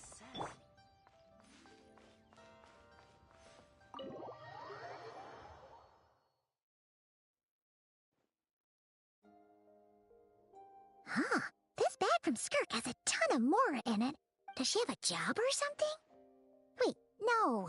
After what we saw at Wamin Restaurant, that seems impossible. Can you imagine? It would go something like, I'll be collecting my paycheck now, boss. Oh, sure thing. Wait, who are you? Have we met? Can't hold a job if you make everyone forget about you. So, what did you do to get all this Mora? Claimed some buried treasure, took care of a few monsters that were causing trouble. Nothing untoward. It's safe to use. Ah! You heard all that? A sonorous voice like yours is hard to miss. I wouldn't be surprised if the sound of it traveled to the nearest mountaintop. Then, did you by chance happen to hear Paimon's little, joke earlier? You mean when you called me Frosty the Lavender Melon? Guess you did, huh? Paimon's whispering needs some work. No, sorry. Paimon totally misspoke just now. She didn't say that at all. It was, a Paimon lookalike. Yeah, she's a piece of work, that one. Always impersonating Paimon and giving people weird nicknames. Okay, fine. The truth is, Paimon didn't like you all that much at the start. But things are different now. You helped the Traveler in a big way, so... What do you say? Friends? Ugh. I noticed there was only one bed. Go ahead and get some rest.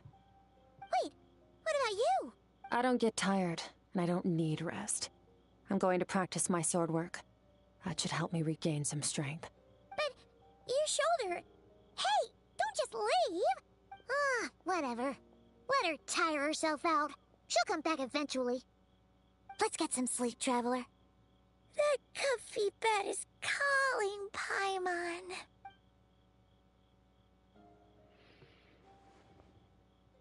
Skirk is stubborn. Even if I tried to convince her to take it easy, I doubt she'd listen. Paimon is right. Skirk will stop and take a break once she gets tired, I hope. I should just get some sleep.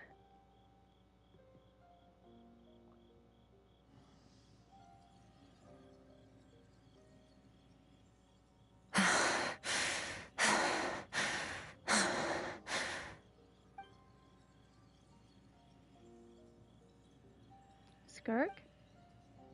Of course she's acting like she didn't just get stabbed in the shoulder. Huh, something seems off with her though.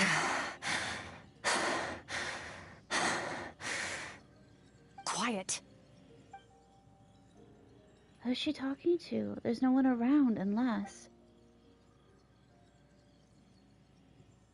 Do you even remember how many of us perished in that fire? How many bodies were left to rot on the scorched earth? Yet you alone live on. Keep your gaze fixed on your blade. You don't deserve to rest. Run, Skirk. Run! Only death awaits us here. Keep running, and don't ever look back. Right, in that dream I witnessed, Skirk was training alone, but there were disembodied voices talking to her.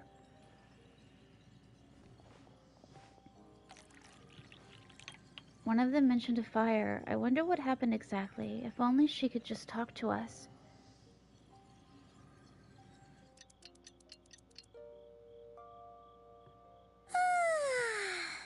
Getting an early night's sleep is the best.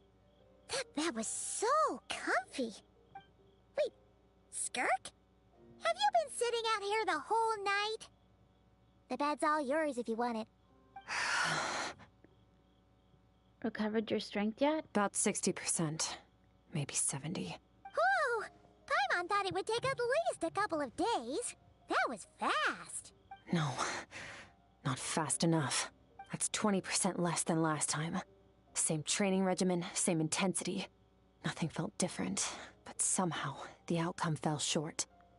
Maybe it's because maybe it's because of the spike that stabbed you? Oh, I'm falling asleep. Oi. No. I think the problem's with me. I need to meditate for the next 2 days. Deep introspection should help me find the issue. Ooh, sounds intense. We'll watch over you in the meantime, then. Thanks. See you in 2 days.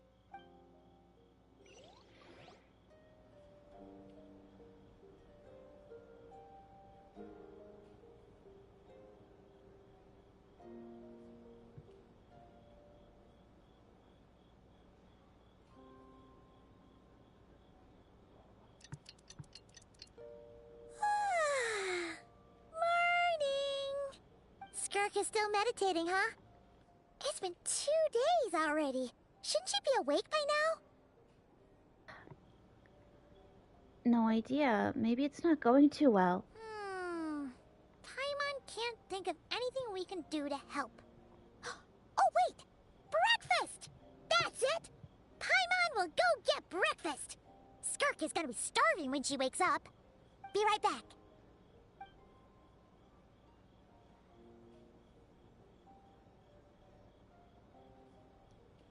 Skirk looks so serene, almost like she really is asleep.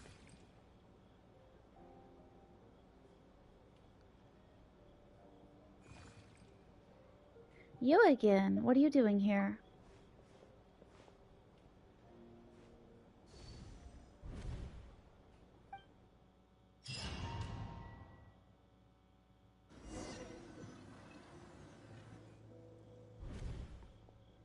This place feels familiar, but where am I exactly? There are towering cliffs, withered trees, and a strange river flowing from the horizon. Ah! It's going too fast! On closer inspection, the color of the water is changing. The closer I get to the lower portion, the darker it becomes, almost as if... Did you bring me here? Then that must mean this is... That's right. This is Skirk's inner world. Think of it as the threshold between the soul and dreams.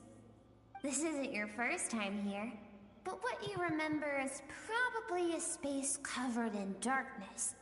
I only managed to illuminate a small portion for you back then. It talks, so you can speak. Actually, it's my first time talking to someone like this. I only managed to break free and bring you here because the injury weakened her power. I guess that's why I can speak again, too. Call it fate, if you want.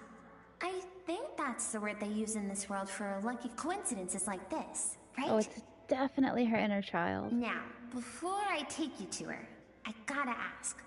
You're the first outside visitor to ever come here, so what's your impression of this place? What is that river? Why are there so many cliffs and waterfalls? Oh, you noticed. This river represents Skirk's strength. Strength accumulates over time. It is the summation of a person's lived experience. So this river is where all the fragments of Skirk's life should converge into a single stream of memories and emotions, flowing forward as one. But as you can see, this river has been severed numerous times. It's because Skirk doesn't like who she was in the past.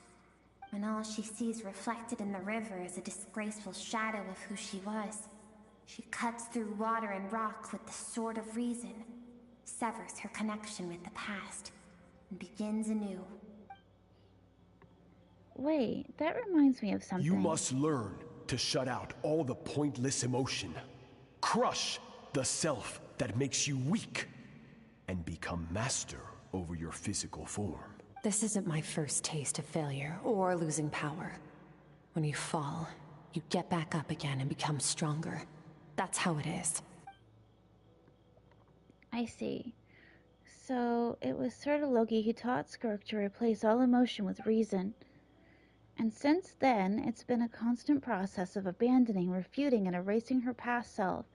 I suppose that's the secret to her strength. But it's such a sad thing to think about. What has she been through? Why does it have to be this way? The answer to one mystery invites another question, I see. Let's follow the river upstream. There among the cliffs, among the memories etched into her heart, lies the truth of it all. Soon, you'll understand everything.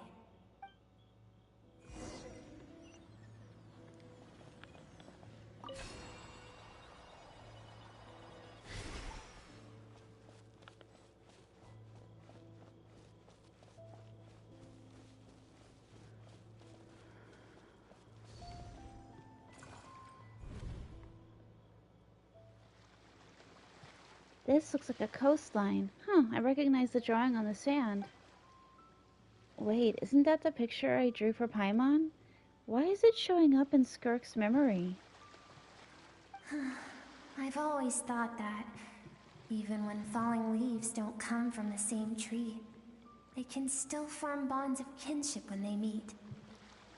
Like meteors, you both made a journey through the stars. Both travelers who have landed on a planet that is not your home. Yet, when she first noticed your presence, although she hesitated for a moment, she still chose to walk away, indifferent as ever. Why? If I think about it, it's not surprising at all. After what happened at one mean restaurant, it's obvious she prefers to disappear from other people's lives. She hasn't seen Child in years, either. I doubt she has ever made a connection with this world of her own volition. What I'm seeing now is a microcosm of her entire life. Seems like you've answered your own question. Skirk sees herself as a trespasser in this world. She's made a conscious choice to avoid altering its path. But the reason for that decision stems from events much earlier on in her life. Let's keep going. It's still a long way to the source of the river.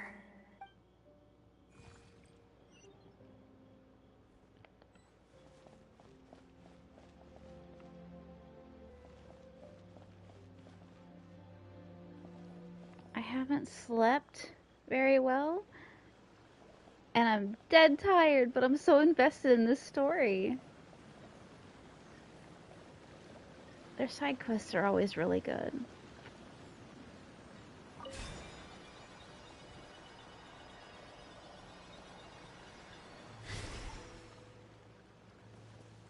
Like, Emily's story was shockingly deep yesterday. I didn't expect that. You now have what it takes to wield immense power. From this day forth, I shall teach you no more. No one can become a worthy warrior through imitation alone. I have given you fangs and claws.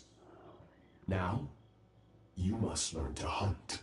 You wish me to travel the world beyond on my own, Master? Indeed. Make new friends. Embark on your own journey. And piece together a new future from the shattered remnants of your past. We will still have contact through the abyss. But know this. One day, I will take the life you worked so hard to rebuild and reduce it to ashes. Just like the fire that haunts your mind. Why do you do that? I have told you before. Fear is the catalyst for human evolution. You have tasted loss. You have known fear, so deep it can be felt in the bones. But as living beings, we all have an instinct to detach from that which harms us. And thus pain dampens over time. And the acrid taste of fear becomes but a distant memory. Yet now, I have bestowed upon you the gift of fear eternal. It will drown you in the nightmare of your childhood, or it shall drive you to defeat me, whatever the cost. That figure next to Skirk looks familiar. Right, I saw the same figure during the battle against the all-devouring Norwalk. That is what Skirk's master, the foul, Sertologi, looked like at one point in time. At one point in time, so he can change form? Of course. As a higher being, physical form is a triviality to him. He could appear as a beast, a human, or even a monster that defies description. The form you see him in here, clad in abyssal armor, is the one he usually wears when traveling through the stars. I used to think Sertologi and Skirk were just master and disciple, like Skirk and Child. Now I see why Skirk chose to distance herself from humanity. Serta Logi told her to put down roots here, while at the same time threatening to destroy whatever life she managed to create. For certain reasons, I need to bridge the power gap between me and my master as quickly as possible. But first, I need to understand the source of his strength. To do that, I need to follow in his footsteps. Walk the path he once walked. And somewhere along the way, I'll find out how to defeat him. That is my sole focus and purpose. So that's what she meant. But I still don't understand why Serta Logi would do that. From what he said, I didn't pick up on a conflict between them. I'll let you in on a little secret. The real Serta Logi is terrifying. The scope of his power is impossible to understand until you experience it firsthand. It is absolute. The power to crush all things. Shall we keep going? Let's see. We're about halfway there. Okay, I can't take it. I'm falling asleep. I gotta go. But I shall return once my battery gets recharged. Bye. Have a good night, whoever's watching.